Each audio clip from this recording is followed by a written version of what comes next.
Assalamu alaikum and welcome to another episode of Suhoor Bites. Well, Shuhoor Bites. I guess I messed that up because my guest is Kareem Shuman, and I was really trying to get the shoe correct there. Kareem, welcome. Wa alaikum assalam. I finally found a way to talk about Destiny more on the Habibis, even during the Suhoor Bites. Yes, I'm here. Let's do it. So I'm Kareem. I work at Bungie. I'm a technical dialogue designer, which means that I'm on the audio team and I focus on um, the implementation, the setup, and the sound design. All of the work that goes into getting our dialogue and VO sounding good and functioning properly in the game. And it is always a delight listening to the Habibis podcast when Rami manages to start ranting about the latest goings on in our universe. So thank you. I'm always so excited. It's ridiculous how obsessed I am with the Destiny universe. Yeah, it always surprises me because you don't just go in and say like, oh, it's this new activity, it's great. It's never that simple with you. It's like, so here's what you need to know about Zur and the Nine. Yeah. And it's immediately this deep background that eventually leads to and now there's a space horse and a game show and it's the best thing that I've and I'm just and at that point I can just feel everyone who doesn't know anything about Destiny being like, what is going on? And How did we I go love from it. tentacle face man to a space horse? I love it so much. It makes me smile I every mean, time. it's so unique as a universe that you can have both this like very serious philosophical topics and then also space horse that Yeah, likes TV game shows from the 90s. yeah, we always have to thread that needle, finding what's fun, what's enjoyable, but also trying to be in this genre and tell dramatic stories. Um, and our narrative team is truly so creative and so fun, and it's a blast just trying to Yeah. keep up with their dialogue requests and trying to get everything that they're coming up with to sound good. We're like, well, how are we going to do that? How are we Right. going to get this mystical space horse to sound good in our dialogue system? Okay, well, that's what they want. We'll figure it out. And it's so fun every time. Not just that, but also how do we caption it? Yes, that was beautiful. I loved seeing the Reddit posts and things on Twitter where it was just like, if you're not playing with subtitles on, You're please really missing turn them out. on. It's so fun to be able to find ways to enjoy that with Yeah. the fans. Well, I'm still playing the new raid. I haven't finished it yet, and I'm still blind on what happens. Hmm. So I completed the first encounter and had a really good time. But I haven't had time to finish the rest yet.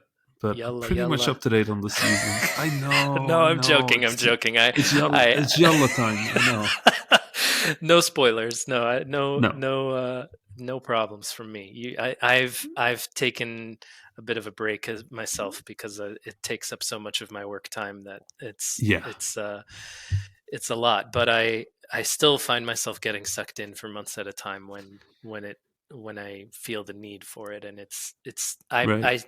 I joined this company as a fan of Yeah, Destiny, not expecting to love the game as much as I did when I picked it up, and then already living in the area is like, well, like I could apply, I could try to work here in this game. So for me, it is still always an exciting opportunity to work on a game that I really enjoy playing. I can imagine. Mm, Yeah.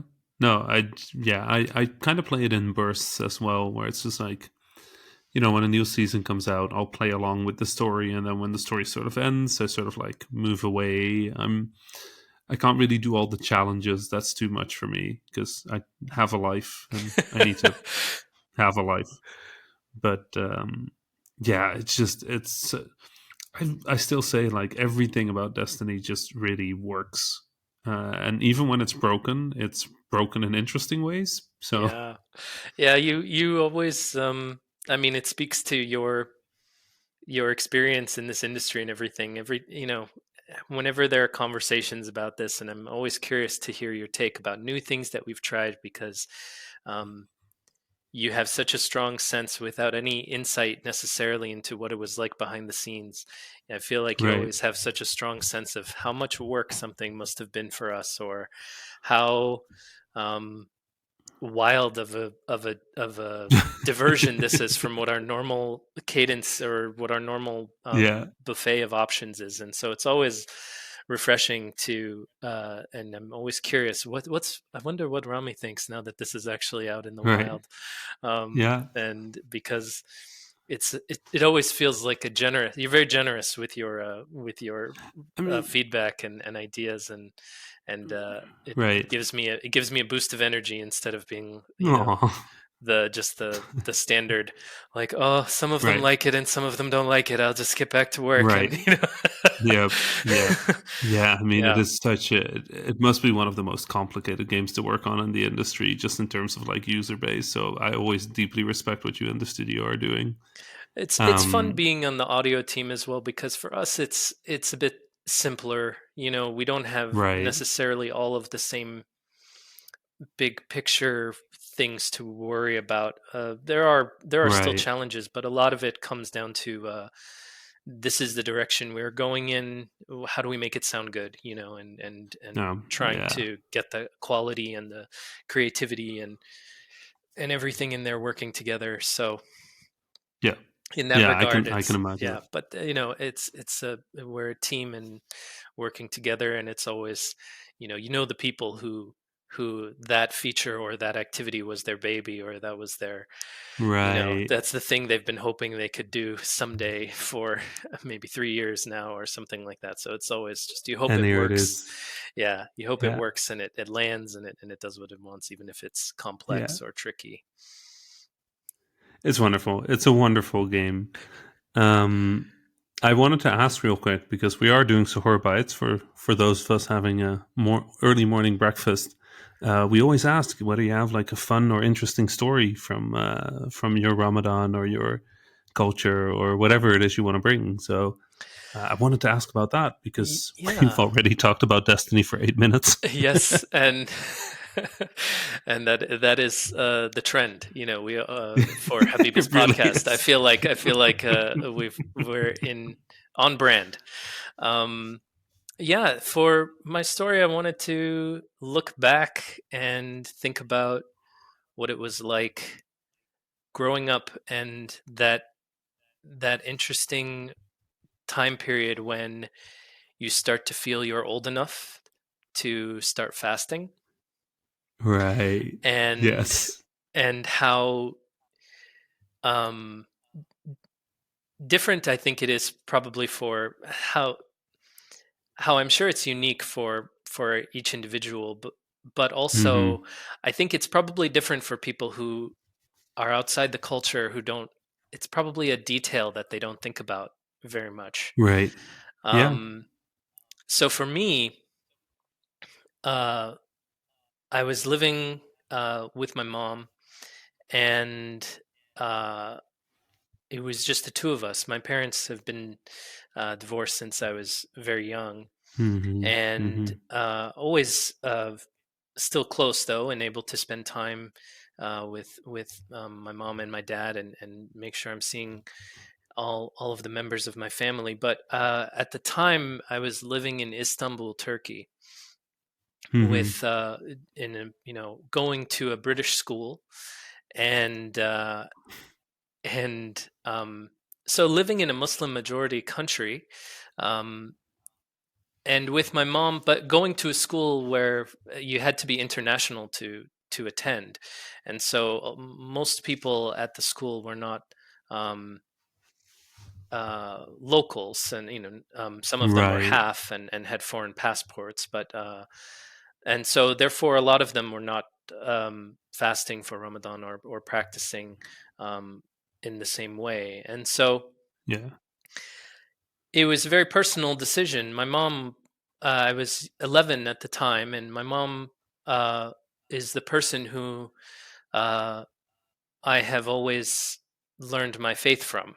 She Mhm. she is the one whose example I followed. Right. And so she was fasting every Ramadan, and it, adjusting her schedule as she could, and other ways, just powering through. Yeah. And I asked her, I had been asking her growing up, when do I fast? And she's always say, "You're too young. It's not for children." No. And it's one of those things you hear as a kid. When you're older, Yeah. I'll And tell then you you're when like, you're no, I'm older, or ready. you can go see Yeah. that movie when you're older, and it immediately Yep. puts you in that mindset of, I'm gonna do that. You'll see, Yeah. I can do it. Yeah. I'll be fine. I won't be scared to watch that PG-13 movie or whatever it is. I won't cry. I won't have I, nightmares s- or. I still have traumas from it, watching it too young. Oh no, I've struck a nerve, but Yeah.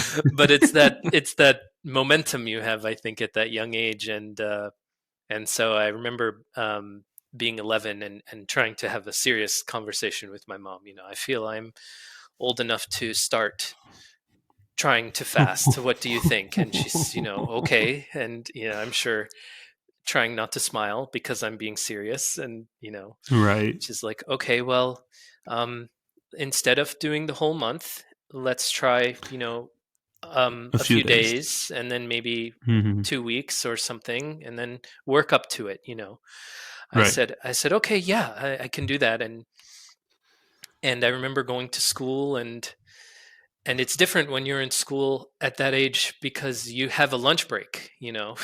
Right. Hmm. you Yep. you have to, and you cannot just Skip that. skip that. Yeah, you can't just say, "Oh, I'm gonna." Maybe, I mean, maybe in some schools you could. Oh, I'll just take a nap, like I Right. can do now as a working adult or something. But it's like you have to go with the class, and you have to follow everyone to the lunch cafeteria, and then you have to sit down next to everybody who's Yep. eating their lunch, and you don't have any food, and it confuses people. And your It friends, does. and they're, why you're not eating, and do you need food, like, do you want to share? I brought food from home, and you have to explain over and over again, no, I'm fasting now, I'm grown up, like Yep. my mom, like my family. um I'm an adult now. yeah, I'm an adult. Yeah. Maybe you don't know, but this is what grown-ups do, and I'm trying to show them I can do it. Yeah. And so it's a magical time, I feel. And then on the phone with my dad, who was living in Florida at the time, so these long distance phone calls, and he says, "Your mom Right. tells me you're fasting. Did you fast today?" I said, "Yeah." He said, "And you made it through? Did you feel dizzy? Did you feel you could do it? Were you?" I Hmm. said, "No, I was okay."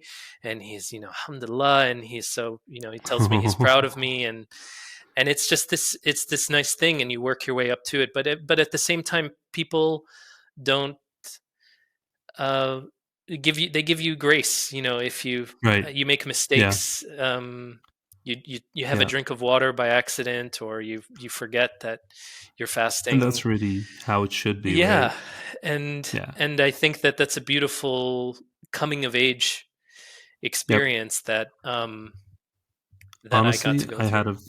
a very similar story. Yeah, I mean, it was my dad on my side, but like same thing, sort of building up. I was a little younger, but the building up and the pride you feel when you manage to fast your first day and then your first week and then some year your first year where you like actually do the full Ramadan. yeah, And I think I'm still writing that one because I haven't missed a day for like since I was like 10 or something. yeah.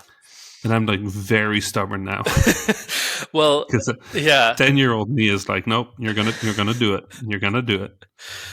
it gets to you, and Um, then for us, as well, because I know you travel, and I mean, maybe not as much in the pandemic days, but you were always traveling. I felt in yep. up until those lockdown days, and what happens when you're traveling? What is it? Right. You're traveling Yeah. east in the daytime. That was always very rough Yeah. days. When the when the sun just doesn't set and you're in the airplane and Right. it's like, oh my gosh, you're doing the math and you're like, Yep. it's gonna be like a, a 28-hour daylight or something with this. Right. Or worse, that you'll Yeah. have like 1 hour 35 of night. Yeah. And you look at that and you go, well, Stewardess, can I have technically I'm dinner? allowed to skip this day and make up for it, but I don't want to. I haven't missed a day. Right. And Yep. Yep. I always would go to the stewardess at the start of the flight and be like, "Can I have breakfast and dinner at the same time, please?" And they're like, "Wait, what?" Oh man, that's got to be up there for strange requests, you know. But I yeah, don't know. no, Maybe that's something we can do. they always made it work, which I always appreciated. Uh, But it's nice. It's not. It's a nice thing to look back on, and I think people really don't talk about that enough yeah, about sort of how their Ramadan tradition started.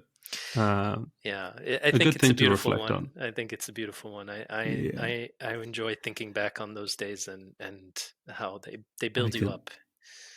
I can imagine. Kareem, thank you so much. We're gonna wrap this up because otherwise we're just gonna end up talking about Destiny again. Where can people find you if they want to find you somewhere? Oh yeah. You can find me on Twitter. My handle is at ShadeTooth. Um, yeah, I think that's I'm on That LinkedIn seems and like a stuff, good Kareem Shuman. But yeah, you can. Twitter is a nice place to find me. good. And then someday in the nearby future, let's go play some Destiny. Yes, inshallah. Inshallah. Salam ya Kareem. Salam. Salam.